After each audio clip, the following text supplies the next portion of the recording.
Thank you, Şaban. Şaban Kardeş is a dear friend of mine, and throughout my diplomatic career, which nears 40 years now, almost, of course, I have been stressing that everywhere, not only in Europe, but elsewhere, Turkey needs to be discussed in an intelligent manner, intelligently bereft of so many stereotypes that we have been encountering over the years. And I'm thankful, not in my professional capacity, but also as a citizen of Turkey, that ORSAM really started to change this, and it's obvious that in cooperation with NESA, and I salute Roger as well, it's delightful to see so many political scientists here. I would like to take a few questions after my remarks, but if you have questions, please ask, because as he said, I won't be here and I have to attend something else. It is not that I am too much in demand, it just happened to be like this just today. It's not my everyday life. At any rate, trying to talk about Turkish foreign policy and what we have been trying to do in this very central place, location, it needs at least an hour.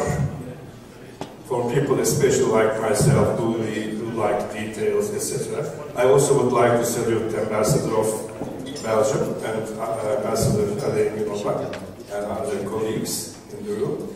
But I know we have been waiting for this dinner to come, so I will try to limit myself to 15 minutes or so and take a few questions that I will have to leave anyway.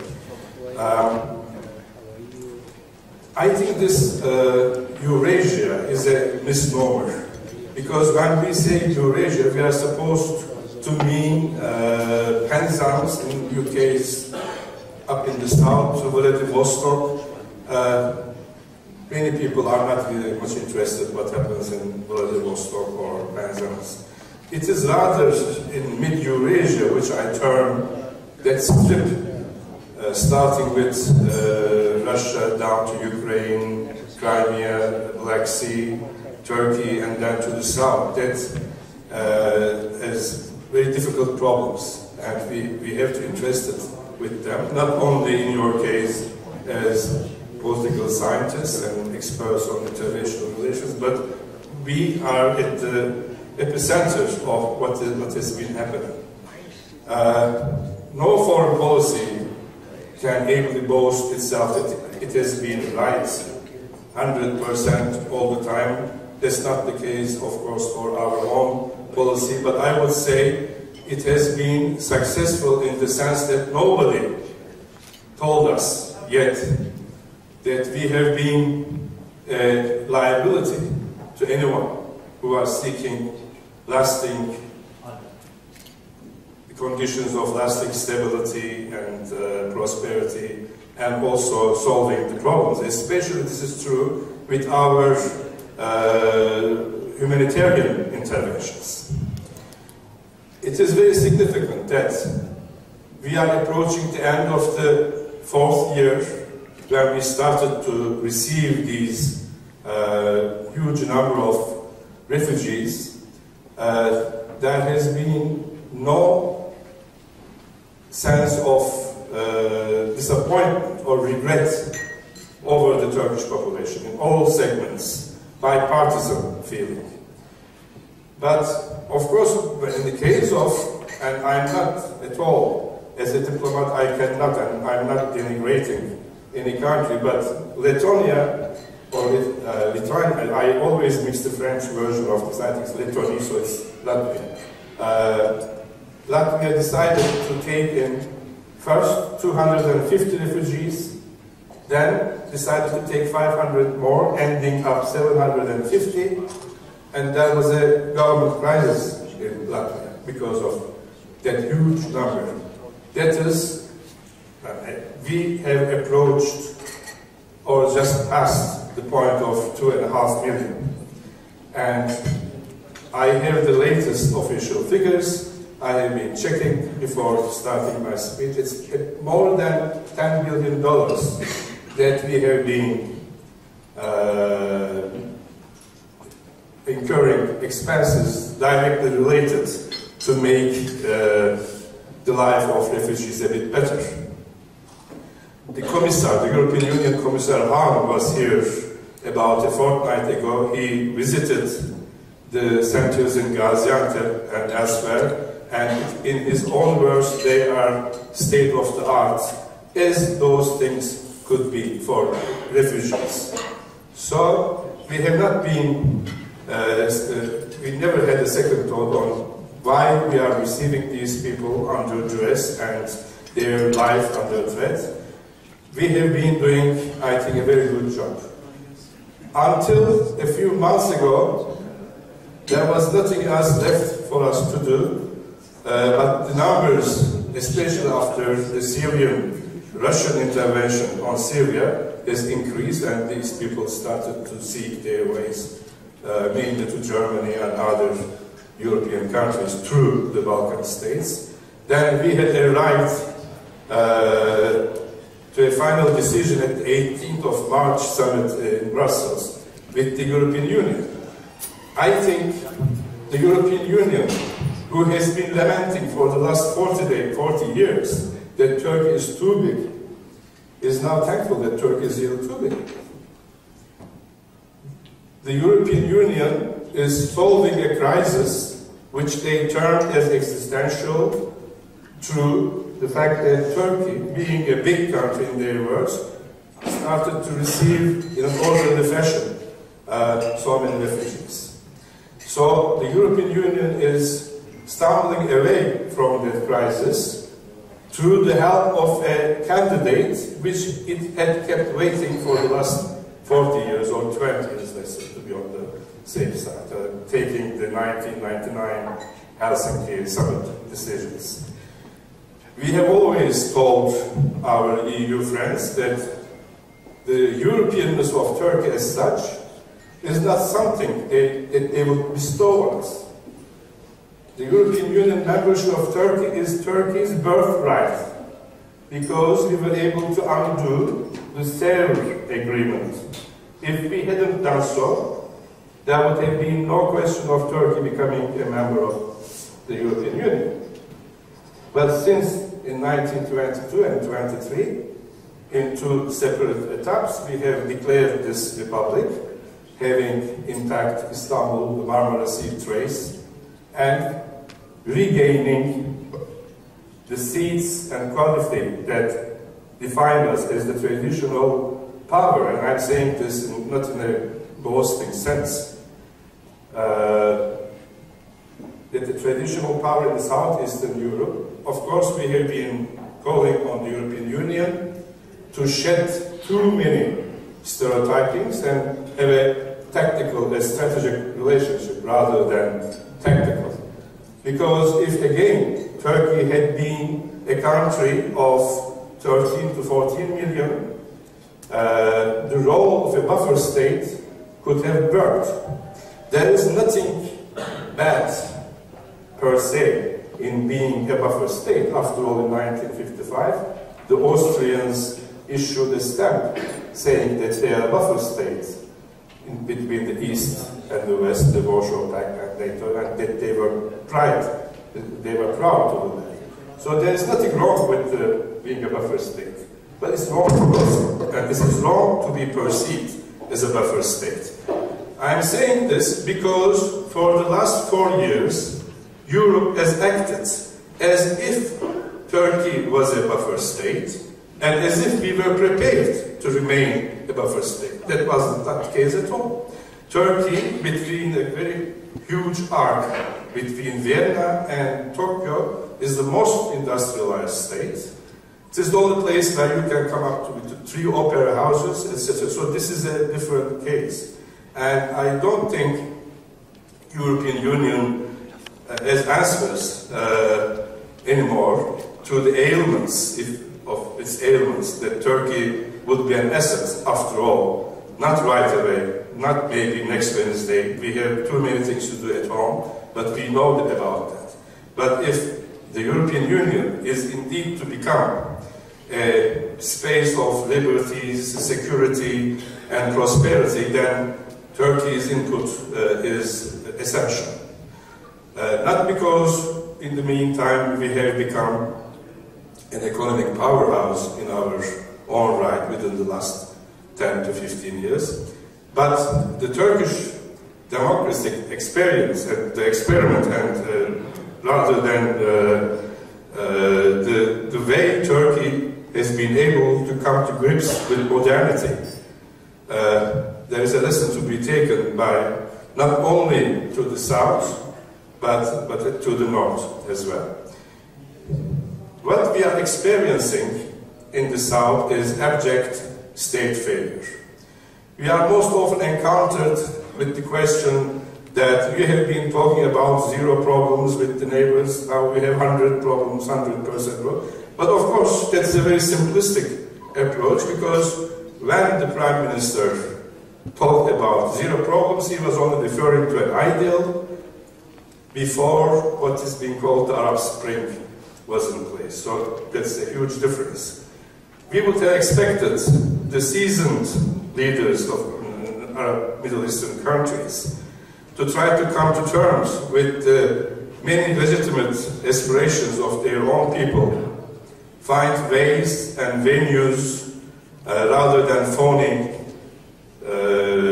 ways to come to terms with their own people. That unfortunately has not happened.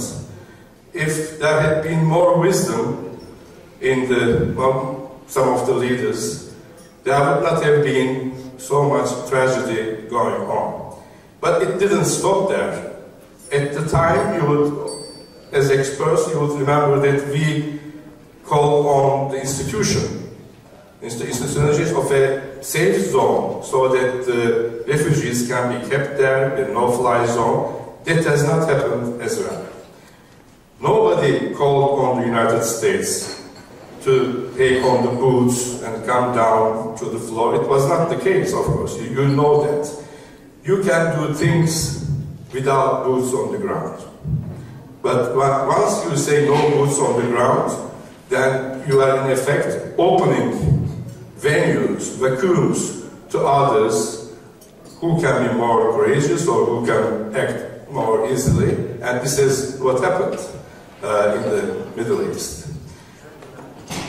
Whatever the probable consequences of the Geneva talks would be, a dependable regime in Syria needs Turkey's participation, Turkey's help, and we are prepared to give that, as long as we can be sure that there's a smooth process going on, recognizing the legitimate aspirations of the widest segments of the Syrian people. After all, this country has lost half of its population to displaced persons. They are either in Turkey, in Lebanon, or in Jordan, or still more in Canada and other places. And in the meantime, anything between is a very unfortunate figure, 300,000 to 500,000 has lost their lives.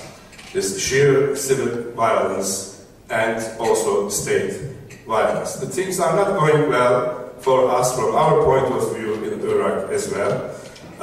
Yes, the Daesh had lost a few cities, Ramadi being foremost among them, but even if you take Ramadi back, there is no Ramadi to talk about. And the elite soldiers of the Iraqi army have to leave whatever they catch, they take back and go to another mission. And then it's difficult to keep those so-called liberated lands within the Iraqi government. There are all sorts of problems. Sectarianism is unfortunately gained, has not been in the way we had expected that it would evolve. The Malikis' ominous effects are still there. And of course, the annexation of Crimea and our relations with Russia. Russia and Turkey, we have a very historic relationship. The moment we set foot on Black Sea, and that precedes, of course, 1453. That's before that. We have this Black Sea thing with Russia. There were 13 or 14 different wars with Russia. Turkey lost 11 of them, but gained the 3 more important ones. And we have this historic relationship. After 1991, there was, understandably, to a certain extent, mutual suspicion between Russia and Turkey. But within the next 2 or 3 years, that suspicion has been left behind, and the Turks and Russians saw that they have too many things to do together. And our Turkish companies, mainly the contracting sector, had been building a new Russia, really literally. I have seen myself in Novaya Moscow those skyscrapers, which 80% of them being built or already built by Turkish companies like Enka and others. And also, in the meantime, I think both the Russians and Turks have discovered how, interestingly, they are akin to each other. They are going on very well. And we have never stopped and thought about to compute the number of children born from mixed marriages.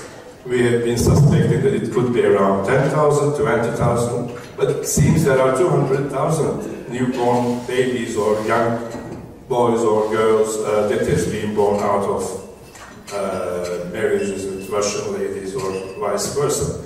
And there is this tourism phenomenon. I think we are not happy with the present status of our relations with Russia, but I think Russians are not happy as well, for so many reasons.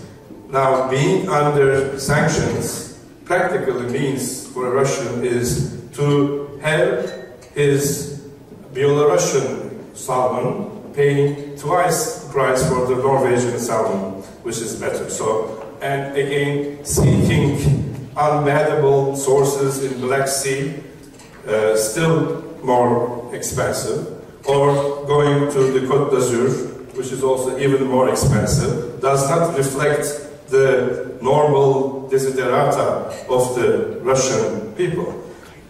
But it's not only about tourism, and it is also strategic. There are too many complementarities in the Turkish-Russian relationship, and it has been going on in a strategic fashion after the 1990s. But let the Russians do not have any doubts that they shouldn't be incurring certain principles. Our Russian friends always tell us that even in they will start. Even in the Cold War times, there never was a Russian plane drawn down. But they don't have an answer to the question whether they have been doing the same thing all over the time during the Cold War. Of course they were not.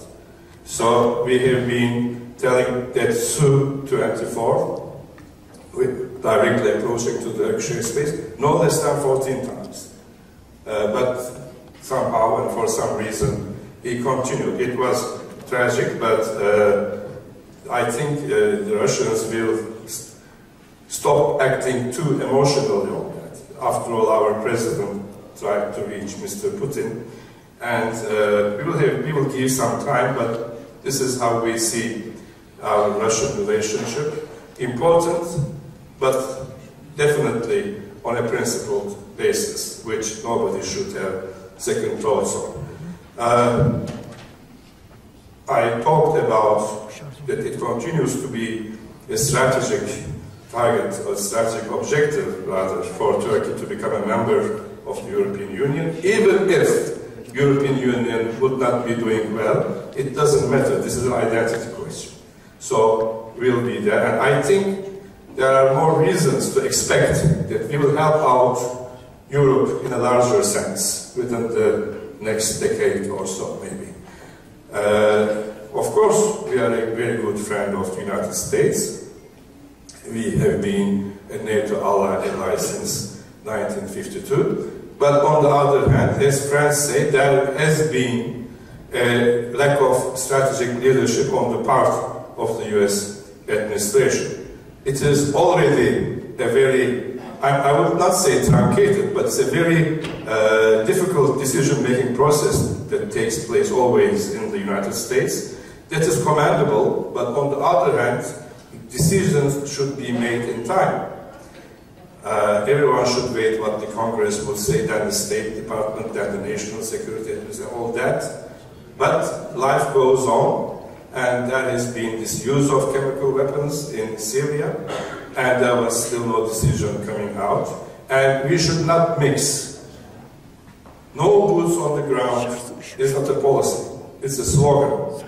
You can prefer not to have any boots on the ground, but that is not how the world history has been written. And I am not warmongering here at all. The status has passed anyway. But even the better language could have been more definite. So while there were no boots on the ground and nobody was asking the United States to make the military move, but at least this could have been taken up at the very least, in the Security Council. That even didn't happen. So the body language even was not there. But these are all very complicated questions. As scholars and as I'm a practitioner, we all understand the difficulties that the decision makers have to work within. So no onus to anyone, but this is how we see it. Let me have, this is 15 minutes. I think I would rather take a few questions from the floor, and then I can answer them in another 15 minutes, and then I'll be able to make it to another session. Thank you.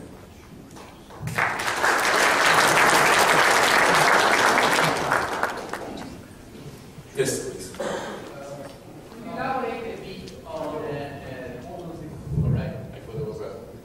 Great, this is better, so I don't need to shout. I was wondering whether you could elaborate a little bit more on the relationship between Turkey and NATO. I mean, Turkey has been, as I said, a NATO member since 1952, but is now great unease in Mons, in Brussels, and even more in Washington, D.C. about some of the latest initiatives in terms of Turkish defense policies, and there has been already some freeze in terms of intelligence sharing. So are you worried about this? Are you worried about sort of like where this is going? Is it something that you are watching? How do you see the future of Turkey within NATO?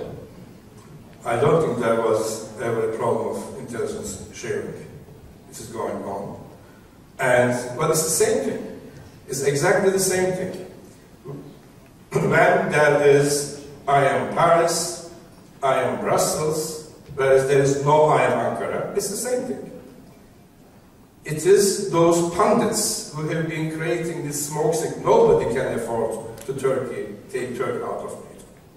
Nobody in his own mind can think really about this. Of course, there has always been, the European Union is about that. Why else those foreign ministers of 28 countries and others are meeting each other every other Saturday, and then also on Monday? Because they have things to talk, as we have things to talk. Our evaluation of threats might differ from certain NATO members, but it is despicable. I cannot find a better word. Certain pundits doing well and living well in Washington, D.C. They are talking about this, it's time to take Turkey out of NATO. For what reason? I mean, we have been fighting there very effectively. Those pundits will never be able to answer the question, how many supposed or outright Daesh member Turkey turned away? Anyone among you? It's 40,000. 3,000 apprehended, 40,000 turned away. So what are we talking about? I mean, this country, along with Norway, was the flank country for so many years.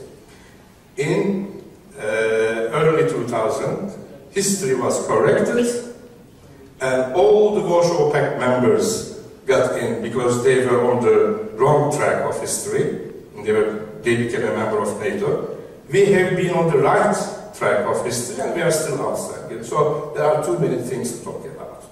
For those people, I tell them to go to the Staten Island and see the photographs of Europeans, Sicilians, Irish, some French maybe even, and see the shape they came to seek their liberties and individual freedoms in the United States, and then ask how history evolves.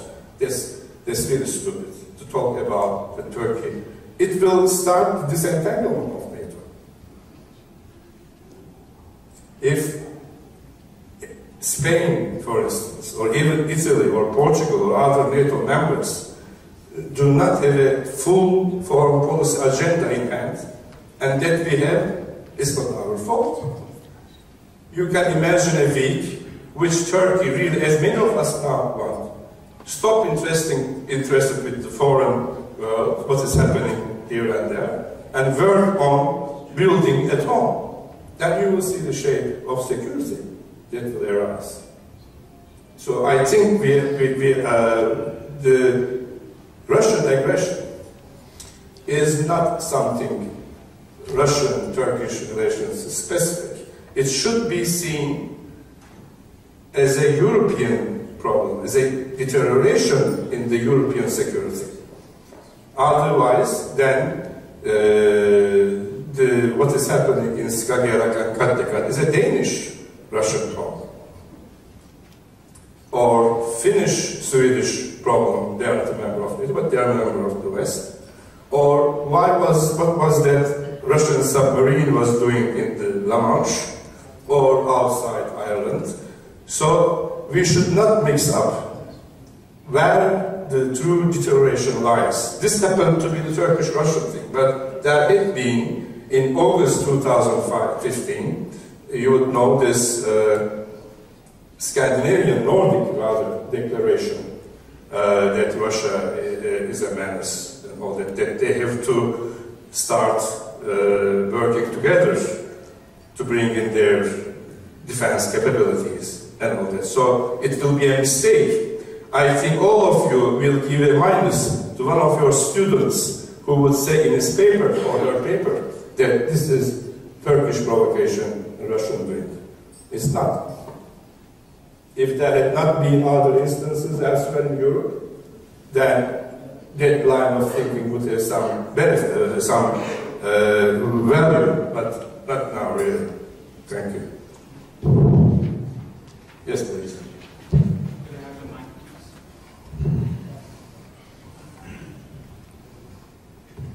Excellency, I'm Pervez Abbasi, Senior Research Fellow from Bangladesh Enterprise Institute. One small question. The last question that you had answered, you heavily emphasized on history. But as a student of history, I just remembered that 150 years back, or 120 years back, cynical Western European powers had dubbed the Ottoman Empire, the predecessor of Turkey, as the sick man of Europe. But right now, based on the demographic strength, the newly emerging economic clout, and the military prowess, not to mention the geostrategical condition that Turkey has, or benefits that Turkey has, is almost posturing as a strong man of Europe. So how much is this history going on a course correction, and this having an influence on Turkish foreign policy? That was Nicholas I who said Turkey was the European. Yes. So you are referring to the Congress of Vienna? Yes. In 1814, there was this Congress of Vienna, but we have our brave Napoleon escaping Elba. So there is Waterloo in 1915, and then Congress reconvenes. And curiously, Turkey is not there. The reason was, of course, Talleyrand, Metternich, and all others wanted Turkey in. But it was Nicholas I that he was not prepared to guarantee the territorial integrity of the Ottoman Empire, because it's too huge and you never know what happens, and you know those Orthodox Slavs, etc. So he didn't do it. It is curious that if what kind of sickness, whatever it was, it lasted for 100 years, then exactly 100 years later, the Entente powers once again failed to guarantee the territorial integrity of Turkey because the British, rather than the French, promised Constantinople and the Straits to Russia, because yes, Britain had the finest navy in the world, more stronger than anything else. Even the combined strength of the second and third navies could not surpass the British Navy, but come to that, they had no land army to send to the continent, whereas the French allies were asking for British troops. So where to go? Russia, of course, with seemingly inexhaustible resources of manpower, etc. But there was one problem. Poland was already a member of the Turkish Empire. So they would not be interested by anything else. In order to galvanize the Russians into action, they had to promise Constantinople and the Straits. Now, maybe we are talking about after in a post-nuclear age, but that was not the case 100 years ago. In order to be perceived as a superpower, you had to have land armies, but also a big navy. And Russia was stuck in 1905 at Tsushima. The Japanese deleted whatever they had in the shape of the Pacific Russian army, so they needed Russia. So history repeated itself. I was about 3 months ago in Budapest, and they were also still lamenting about the Trianon. The Germans thought they could do away with Versailles, but that led to the Second World War. That's a bit simplistic, but on the whole, I think it's right, that analysis. It was only Turkey who undid one of the three treaties, which shaped the post-First World War thing. Sèvres, we undid, Trianon remained, and Versailles remained. And of course, when Turkey left in 1912 and 13, the Balkans, Serbia had been aggrandized by twice, not only in land terms, but also in population. That very much fed into the Habsburg paranoia. I think they have been one of the few paranoiacs who had been at least right to a certain extent about the Serbians. Then the First World War started because the mini power balance in the Balkans were shed. I think we have every reason to be more optimistic about the future. This has become an economic powerhouse, this country. It is a very young and forward-looking population, but we always prefer, as scholars of international relations, as diplomats, we always prefer to be informed pessimists who will be happy when things go wrong the other way. So keep the ground, but I think we have more reason to be optimistic about the prospects of Turkey, but we have to shed these stereotypes, mainly in Europe. Let me recount those of you who have read Timothy Garton Ash, who wrote this 6 or 7 years ago. There was this German colonialist. This might be a second time for Colin Dürkop, because I'm not sure whether in Switzerland I had this story. Probably not, because our subject was not Turkey and Europe, but was something else. But there was this German colonizer who visited Bismarck, and he had a huge map in front, a map of Africa, and he started, and Bismarck was looking, and he said, the French are here, probably pointing to Senegal and all those places, and then the British were here, he said, are here, and the Germans should be here, either Tanganyika or Namibia.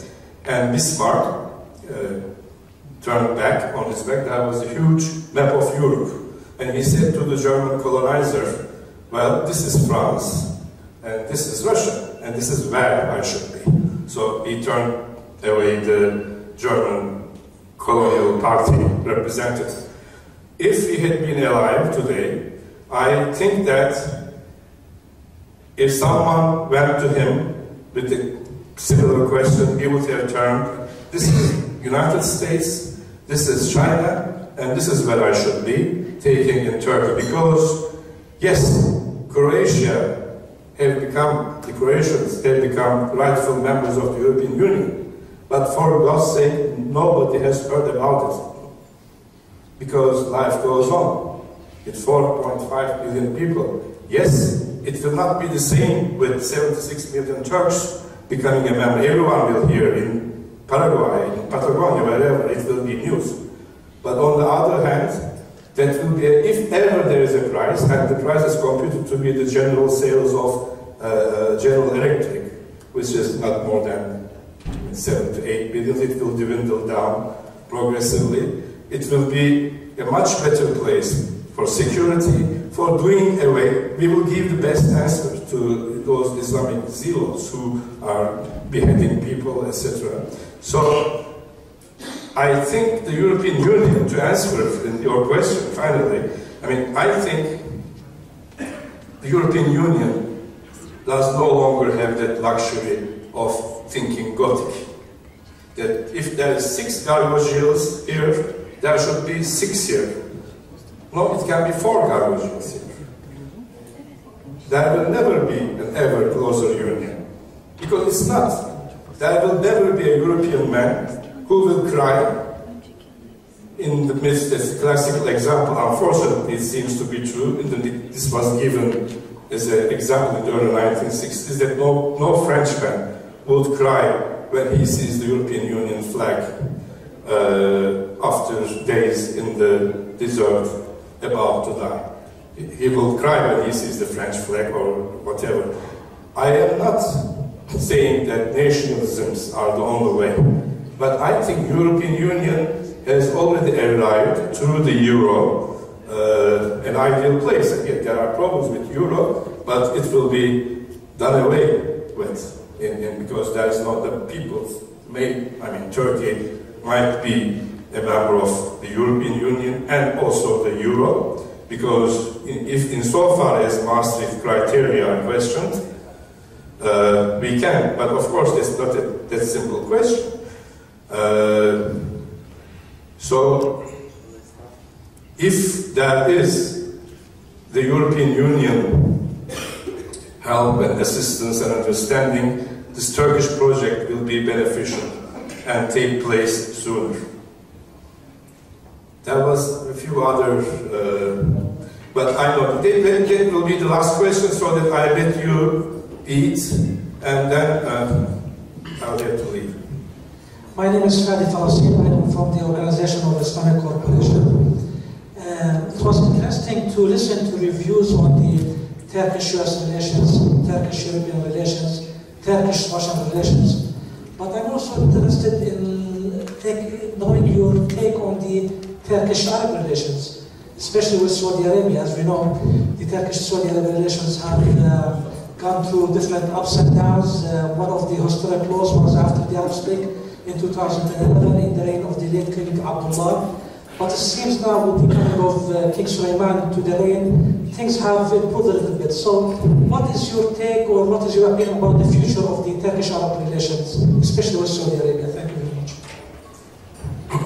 Well, I think, the Russians had done away with the Europeans more than 400 years ago. They done away with the question of sects, different sects, etc. Now we have in the United States thousands of sects, which is very difficult to understand what they are doing, etc. But in Europe, that is a bygone conclusion. There is no sectarian wars or sectarian arguments, whatever. Unfortunately, it's not the case for Middle East. Before I try to answer your question, let me say that while the Turkish foreign policy is real sources, it is in the fact that we need stability, because we are an economic powerhouse, we export a lot, we import a lot, we need to be in economic relations that calls for security. With our we defend intelligent integration.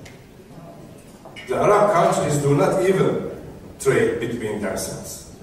That's the first observation that I would like to make. And there was this Arab Intellectuals report in 2006, I think, which talked about the ailments that really befall on the Middle East.